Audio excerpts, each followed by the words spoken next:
Pergunta: defina um material metálico. Indique como é usual agrupar-se, classificar os materiais metálicos. Indique quais os materiais mais relevantes dentro de cada grupo e discuta as suas principais vantagens e desvantagens e campo de aplicação industrial. Resposta: são substâncias inorgânicas que contêm um ou mais elementos metálicos que podem possuir igualmente alguns elementos não metálicos, como é o caso, por exemplo, do carbono, do azoto ou do oxigênio. Os materiais metálicos possuem uma estrutura cristalina, na qual os átomos se dispõem de um modo ordenado em arranjos do tipo CCC, cúbica de corpo centrado, CFC, cúbica de faces centradas, e HC, hexagonal compacta. Os materiais metálicos agrupam-se habitualmente em ferrosos e não ferrosos. O grupo dos metais ferrosos inclui os aços carbono, os aços ligados, os aços inoxidáveis, os aços para ferramentas e os ferros fundidos. Estes materiais caracterizam-se por possuírem uma percentagem de ferro elevada. Os aços contêm teores em carbono inferiores a 2%, enquanto que os ferros fundidos possuem em geral entre 2 a 4% de carbono e 0,5 a 3% de silício. O grupo dos metais não ferrosos inclui as ligas de alumínio, do magnésio, de cobre, do titânio, do níquel e os demais materiais metálicos que não contenham ferro ou em que o ferro surge apenas em pequena quantidade. Vantagens em relação aos restantes materiais utilizados industrialmente. Embora com algumas exceções, os metais são muito bons condutores térmicos e elétricos. Podem suportar deformações plásticas elevadas, pois possuem uma boa dutilidade à temperatura ambiente. Desvantagens: as densidades dos metais são geralmente muito superiores. Pergunta: discuta as principais características dos cerâmicos técnicos e o seu campo de aplicação industrial. Resposta: os materiais cerâmicos possuem baixa densidade, são duros, frágeis e apresentam uma resistência ao impacto muito baixa. São bons isoladores térmicos e elétricos, não oxidam, possuem uma boa resistência ao desgaste e um baixo coeficiente de atrito. O conjunto destas propriedades torna os materiais cerâmicos especialmente adequados para aplicações onde as temperaturas e os desgastes sejam elevados. As modernas aplicações de materiais cerâmicos técnicos têm uma grande importância na indústria aeroespacial, aeronáutica e no fabrico de componentes para motores. Pergunta: indique quais são as principais características dos materiais poliméricos. Indique quais os principais tipos de materiais poliméricos que conhece. Resposta: os materiais poliméricos são constituídos por cadeias longas ou redes de moléculas orgânicas que formam estruturas não cristalinas. Os materiais poliméricos podem ser classificados em plásticos e elastómeros ou borrachas. O grupo dos plásticos inclui os termoplásticos e os termoendurecíveis. Os termoplásticos são formados por cadeias muito longas de moléculas orgânicas simples ligadas entre si. Estas cadeias, designadas por macromoléculas, ligam-se umas às outras através de ligações secundárias mais fracas do que as ligações primárias existentes no seio de cada macromolécula. Os termoplásticos, ao serem aquecidos, tomam o comportamento de líquidos viscosos. Ao serem arrefecidos, tomam a forma do molde em que foram reformados. Ou seja, são recicláveis. Os termoendurecíveis possuem uma estrutura molecular reticulada de ligações primárias covalentes e de ligações cruzadas covalentes que se formam durante o processo de cura através de reações químicas entre moléculas iguais ou diferentes, contendo grupos funcionais característicos, por exemplo Xu, N2H ou CH2. As ligações degradam-se ao serem aquecidas. Propriedades mecânicas: estabilidade dimensional, rigidez elevada, ausência de dutilidade e grande fragilidade. Os elastómeros são materiais poliméricos que podem sofrer grandes deformações elásticas quando submetidos a esforços mecânicos e que recuperam completamente a geometria inicial, não deformada, depois de retirada à solicitação aplicada, derivando o seu nome precisamente desta propriedade. A densidade dos materiais poliméricos é baixa, contudo, estes materiais apresentam uma elevada resistência à corrosão, baixo coeficiente de atrito e baixa condutividade térmica e elétrica. Como aspectos negativos, haverá que referir o elevado coeficiente de dilatação, a reduzida resistência mecânica ou o facto da sua estabilidade dimensional ser muito influenciada pela temperatura. Todavia, a principal desvantagem advém do facto destes materiais não poderem ser utilizados a temperaturas superiores a 100 graus centígrados. Pergunta: indique o que entende por fundição. Discuta o seu interesse industrial. A resposta: permite fabricar peças através do vazamento de metais no estado líquido em moldes. A fundição permite fabricar componentes mecânicos numa gama muito diversificada de complexidade geométrica e de qualidade final. Fundição em moldes de areia verde, técnica simples, versátil e de baixo custo. Permite fabricar peças numa gama variada de formas e dimensões. baixa precisão dimensional, necessita de operações secundárias de maquinagem, moldes não reaproveitáveis embora a areia seja. Moldes permanentes, vantagens. 2. Permite fabricar componentes mecânicos numa gama variada de complexidades geométricas e qualidade final. Barato para grandes séries de produção. Desvantagens. 1. Caro para pequenas séries de produção, o molde para fundição é caro de fabricar, necessitando de um grande investimento. Pergunta: indique o que é um critério de plasticidade e qual a sua necessidade. Descreva o critério de plasticidade de Coulomb-Tresca. Faça a sua representação no plano de uma resposta a critério de plasticidade. São relações matemáticas F, sigma igual K comprovadas por um conjunto consistente de ensaios experimentais que permite conhecer as condições de entrada em domínio plástico de um material quando sujeito a uma combinação arbitrária de tensões.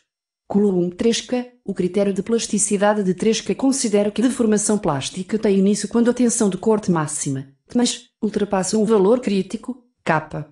Pergunta: explicação das curvas de tensão e extensão no ensaio de tração inercial. Resposta: B, X, tensão de ruptura, A, tensão limite de elasticidade. Pergunta: dentre os vários métodos para estudar processos de deformação plástica, considere o método da fatia elementar e o método da energia uniforme. Descreva cada um deles. Indique as principais vantagens e desvantagens de cada um deles e dê exemplos de aplicação. Resposta: o método da energia uniforme baseia-se na determinação do trabalho total necessário à realização da operação e aplica-se na análise de processos de fabrico de materiais metálicos sujeitos à deformação plástica. Simplificações da energia uniforme. Um material é considerado homogéneo e isotrópico. O material tem um comportamento mecânico do tipo rígido plástico, desprezando-se todos os efeitos que possam advir da componente elástica da deformação. A deformação plástica é uniforme, isto é, admite-se que as seções ou fatias da peça inicialmente planas assim permanecem após deformação. Os efeitos associados ao atrito e à deformação redundante são desprezados. Os estados de tensão característicos dos processos de fabrico são reduzidos a casos equivalentes de tração ou de compressão inercial. Desvantagens: não permite determinar os campos de velocidade, nem a distribuição de tensões que caracterizam o processo do fabrico, informando apenas sobre o trabalho total que é despendido. Aplicação: reduz-se ao cálculo dos esforços necessários à operação, fundamental para o projeto das ferramentas, para a seleção dos materiais das matrizes e para a escolha da máquina-ferramenta. O método da fatia elementar é um método estaticamente admissível que se baseia no equilíbrio das forças segundo as direções x, y, z, que se encontram aplicadas numa secção elementar característica do processo tecnológico. Simplificações da fatia elementar. Material é homogéneo e isotrópico. Material tem um comportamento rígido perfeitamente plástico, desprezando-se todos os efeitos associados à componente elástica da deformação e ao encruamento do material. Admite-se que no interior de cada uma das fatias elementares a deformação plástica é uniforme, ou seja, as superfícies planas antes da deformação permanecem planas após a deformação. Considera-se que as direções de aplicação das forças e dos planos que lhe são perpendiculares são direções principais. As tensões principais ao longo dos planos perpendiculares à aplicação das forças não variam.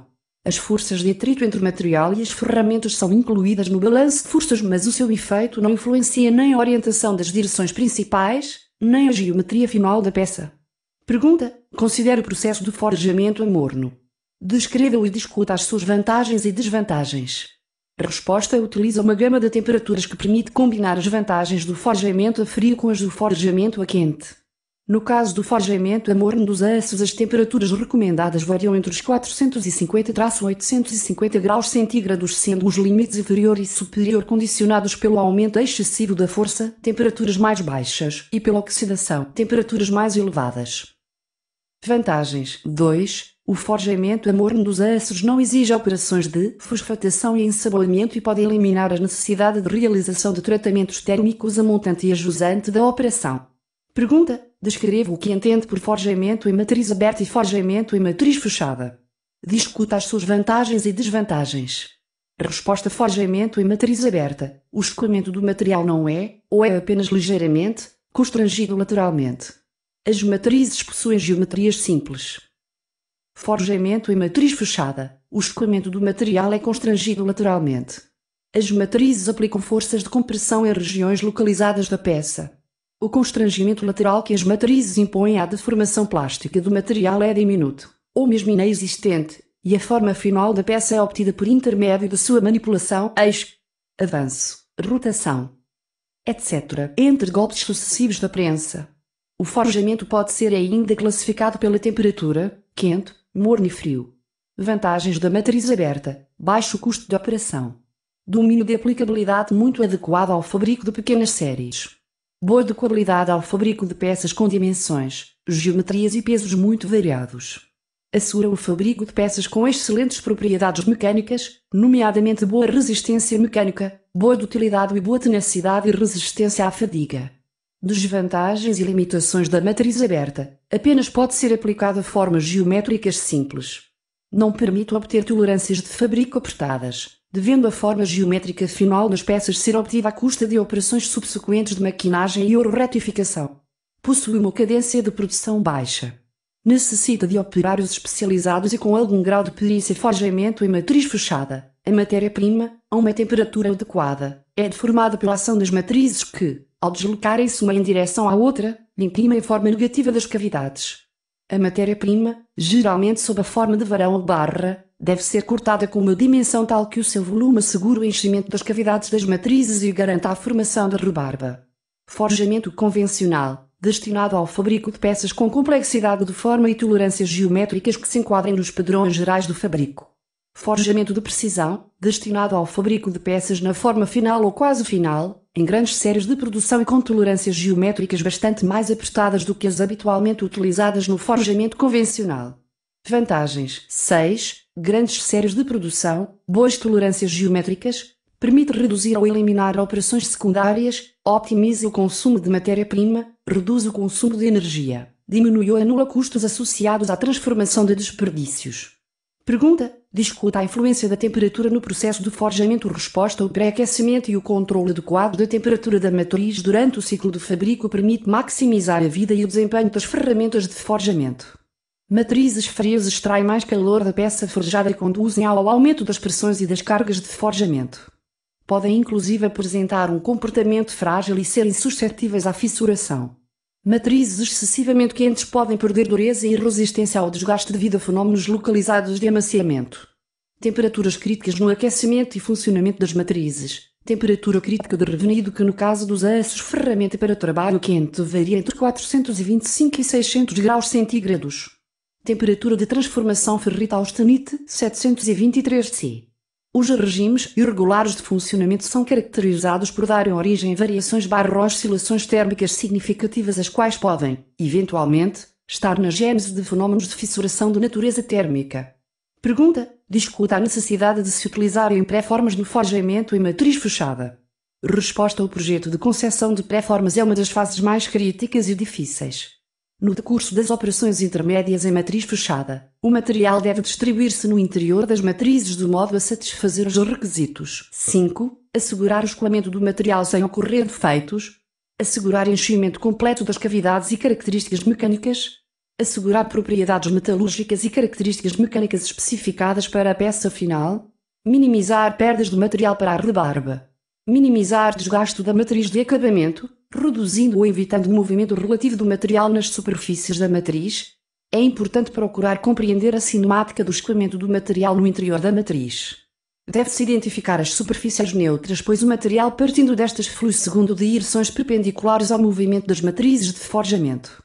Pergunta: indique para cada um dos casos, A e B, qual o método de análise do processo que lhe parece mais adequado. Justifica a sua resposta, nomeadamente justificando as vantagens e desvantagens associadas aos métodos que indicou. Resposta A: o método da fatia alimentar, pois trata-se de uma compressão a uma geometria simples cujas faces sob pressão são paralelas. B: método da energia uniforme. Neste caso, dado que a geometria final da peça é mais complexa, torna-se difícil fazer uma rápida e rigorosa análise das tensões em questão. Método da energia uniforme só permite obter estimativas grosseiras da força necessária ao forjo. Através da variação da altura da peça. Método da fatia alimentar. Previsões das forças envolvidas mais precisas. Fica-se a conhecer o campo das tensões e de deformações da peça. Não permite aplicar as geometrias complexas. Pergunta: quando se pretende obter peças de boa qualidade superficial, pode optar-se pelo processo designado por corte fino ou de precisão. Descreva-o e justifique em que condições ele ocorre e por que conduz a peças com boa qualidade superficial. Resposta: o corte fino é um processo de corte por arrombamento de precisão que permite fabricar peças na forma final com superfícies lisas e polidas, sem as irregularidades características do corte por arrombamento convencional. As ferramentas de corte fino são dotadas de elementos construtivos que contrariam o aparecimento dos defeitos característicos do corte por arrombamento convencional, designadamente o abaulamento e o cone de ruptura.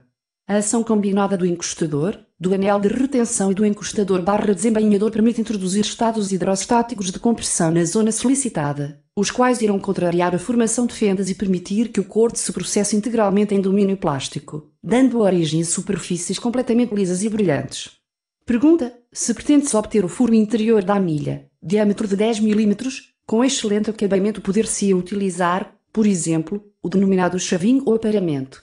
Descreva o processo, ferramentas, folgas, forças e trabalho, indique, justificando, porque é que este processo conduz à boa qualidade da superfície cortada. Resposta: o chavinho ou aparamento é um processo de corte que se processa em 2 passos. Um passo inicial de corte por arrombamento usando uma folga tipo 4 e deixando um excesso de material a remover no passo seguinte. Seguido de um novo corte com uma ferramenta idêntica à de corte por arrombamento, punção, matriz sem folga só com as tolerâncias de um ajustamento deslizante, mas que na realidade se trata de um corte por arranque de apara. Este processo permite fabricar peças na forma final com superfícies lisas e polidas, sem as irregularidades características do corte por arrombamento convencional. Para o corte inicial por arrombamento, a força e o trabalho são calculados como para o corte por arrombamento convencional.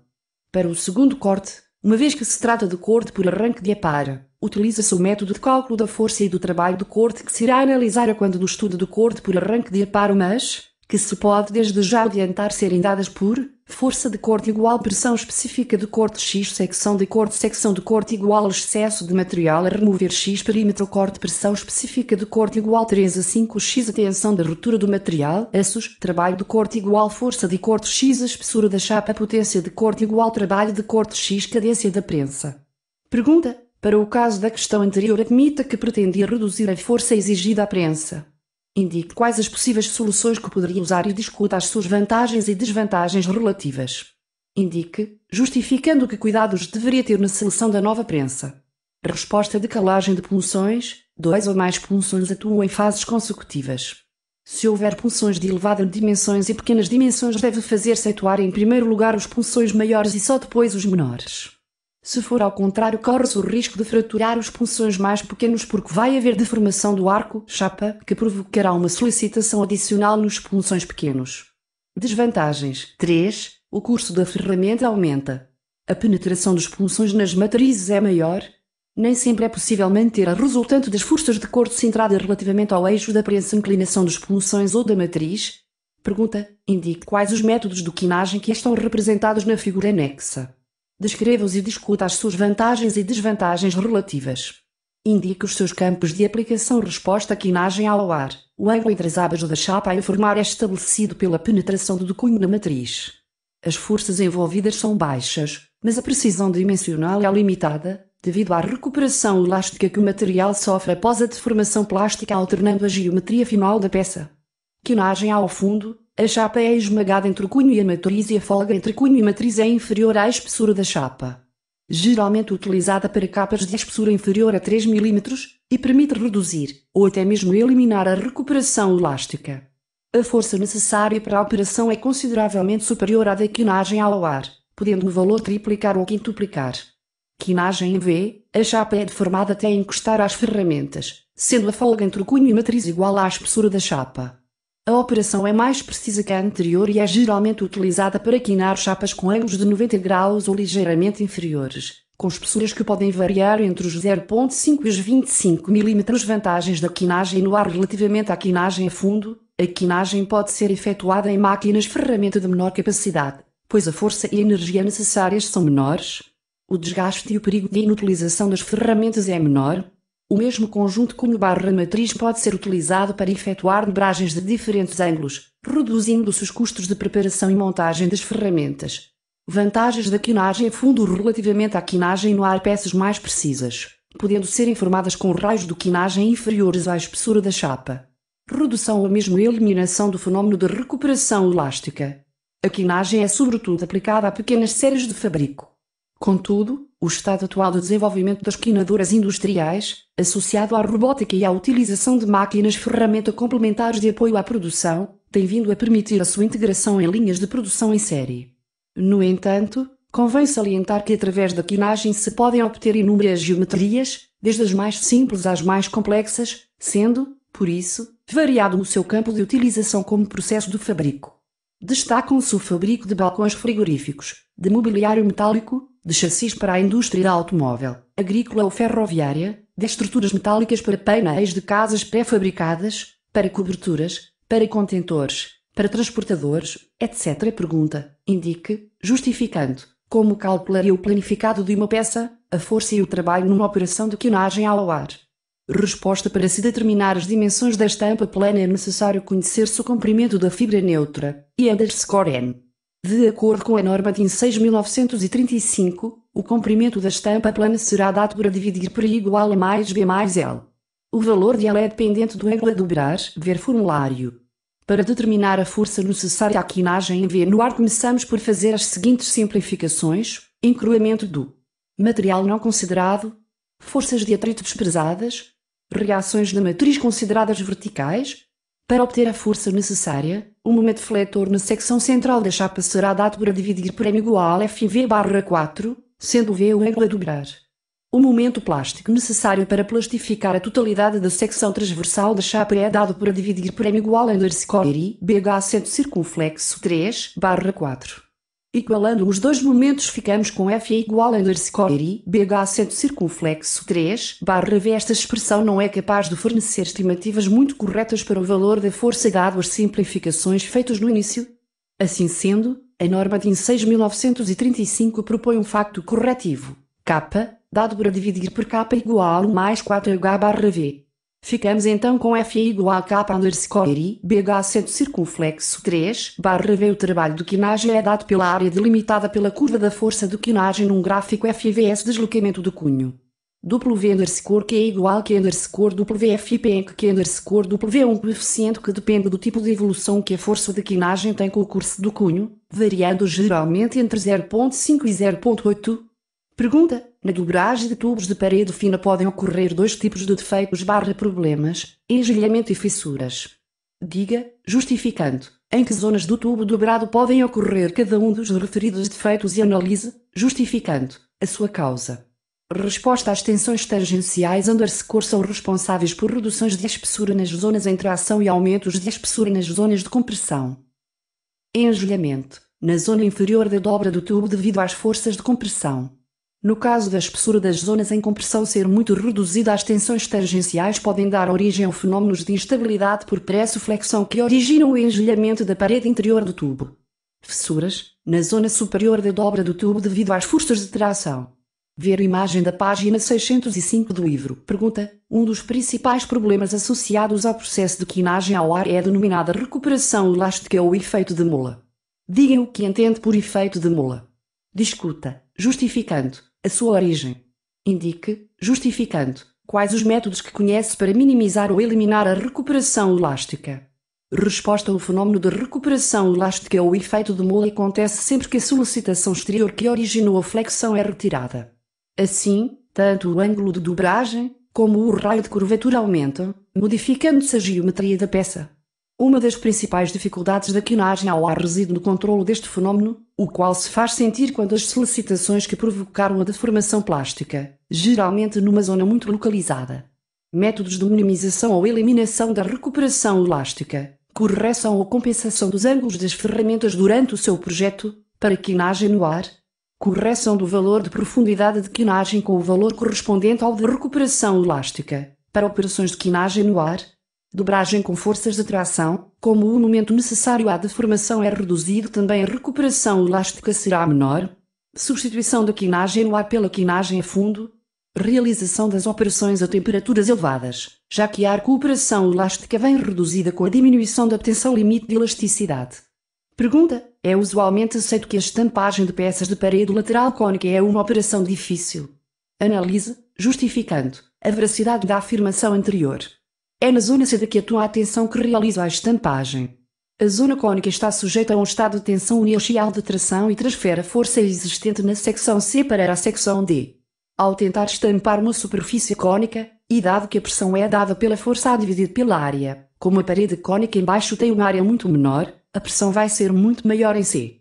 Se a diferença entre os raios do ponto C e do ponto D forem muito grandes, quando a tensão limite de elasticidade for atingida em D, o ponto C pode já ter atingido a tensão de ruptura. Pergunta: as ferramentas convencionais de estampagem incluem encostadores. Explique as principais funções desempenhadas pelos encostadores e discuta quais são as principais vantagens e desvantagens que estão associadas à sua utilização. Esta pergunta sai sempre. Resposta: o uso dos encostadores evita o enjulhamento, fenómeno de instabilidade da aba por pressoflexão, anómalo para a peça e que tem origem na periferia da aba, onde predominam as tensões tangenciais de compressão. Desvantagens: 1. Agrava as condições no que se refere ao diâmetro da estampa plana que se consegue estampar, pois a existência de tensão radial no ponto F leva a que a tensão radial atinja a tensão limite de elasticidade para valores mais elevados do quociente R/R_Fe. Pergunta: indique, justificando, como varia a espessura numa taça obtida por estampagem cilíndrica. Resposta: a perda de espessura no fundo da taça e no canto do cunho surge essencialmente durante a primeira fase de estampagem. No canto do cunho a deformação plástica processa-se com valores mais elevados da tensão radial, em consequência dos incrementos que esta tensão recebe do atrito e da dobragem instantânea, resultando daqui uma maior redução de espessura com a formação de uma extreção no ponto C, a qual se vai acentuando até que o estado de tensão seja suficiente para que no ponto D se atinjam condições de solicitação capazes de promover a deformação plástica da zona do canto da matriz e da aba. Do ponto D até à extremidade F da taça, verifica-se que a espessura vai aumentando, tornando-se nas zonas mais extremas superior à espessura inicial da estampa plana. Pergunta: do fim ângulo de ataque. Discuta a sua influência no processo de corte por arranque de apara. Resposta: ângulo de ataque é o ângulo dentro do plano da face de ataque com o plano perpendicular à velocidade de corte passando pela aresta de corte. Vantagem de diminuir ou para ter menores cargas de flexão na ferramenta. Vantagem de diminuir ou para proteger a zona da aresta de corte, particularmente importante no caso do corte interrompido. Se aumentarmos o ângulo, reduz-se o ângulo do gume e a aresta fica mais fraca, sendo mais suscetível a se partir. Mais uma vez, se aumentarmos o ângulo de ataque, diminui a secção de evacuação do calor, o que provoca um aumento de temperatura na aresta de corte. À medida que o material a cortar é mais resistente, o ângulo de ataque vai diminuindo, o mesmo se passando à medida que o material da ferramenta é mais frágil. As variações de forças de corte ou vibrações da ferramenta e da peça conduzem com menor probabilidade a esforços de tração quando o ângulo de ataque é negativo do que quando é positivo. Por esta razão, os ângulos de ataque negativos são favoráveis para o corte com ferramentas de materiais frágeis. Se o material que está a ser cortado é macio e os esforços são, assim, pequenos, há interesse em aumentar o ângulo de ataque para facilitar o corte, e daí não resulta inconveniente de maior, por não haver perigo de ruptura de gume. Pergunta: do fim ângulo aparente de corte. Discuta a sua influência no processo de corte por arranque de apara. Resposta: ângulo projeção ortogonal sobre o plano de referência da aresta de corte com o eixo de referência da ferramenta. Para uma mesma secção de apara, quanto maior for a inclinação, maior será a largura da apara e, consequentemente, menor a espessura. Portanto, para o mesmo avanço, aumento do ângulo aparente de corte corresponde a uma redução da espessura da apara. O aumento do ângulo promove um aumento do ângulo do bico e, portanto, aumento da robustez. Por outro lado, o aumento tem como principal efeito a redução da rugosidade para o mesmo avanço.